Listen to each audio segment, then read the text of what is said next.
مغرب کی نماز ہو گئی، افطار کر لیا، تو یہاں سگریٹ پینے کی تو مسجد میں اجازت بھی نہیں ہے۔ نسوار والے خیال کر لے مسجد کے تقدس کا، اس کی بھی اجازت نہیں ہے۔ ہاں ایک طریقہ بتا دیتا ہوں، وہ یہ ہے کہ جب مغرب کی نماز ہو گئی اور پوری رات ہے، معتکف اگر قضاء حاجت کے لیے باتھ روم جا رہا ہے تو راستے پہ یا وہاں باتھ روم میں بیٹھ کر کے سگریٹ پیے۔ وہاں باتھ روم میں بیٹھ کر کے وہاں سگریٹ پیے۔ آپ سگریٹ کی مقام اور قیمت کا اندازہ لگائیں کہ اللہ کے یہاں یہ کتنی قیمتی چیز ہے کہ اس کی اجازت کہیں بھی نہیں ہے معتکف کو۔ ہاں علماء کہتے ہیں صرف باتھ روم میں جا کر کے وہاں نسوار منہ میں ڈالے۔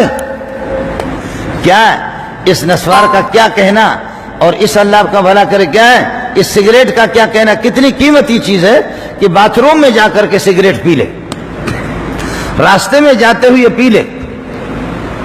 اندازہ کرو کہ سگریٹ کتنی قیمتی چیز ہے کہ اللہ پاک اس کی اجازت اپنے خاص بندے کو جو رب کا پڑوسی ہے، معتکف اعتکاف والا، اس کو میرا اللہ اجازت نہیں دے رہا ہے سگریٹ پینے کی، کہ یہ ایسی منحوس چیز ہے، اس کی اجازت میں مسجد میں نہیں دے سکتا، مسجد میں آپ کو میں اس کی اجازت نہیں دیتا، ہاں باتھ روم میں جا کر کے۔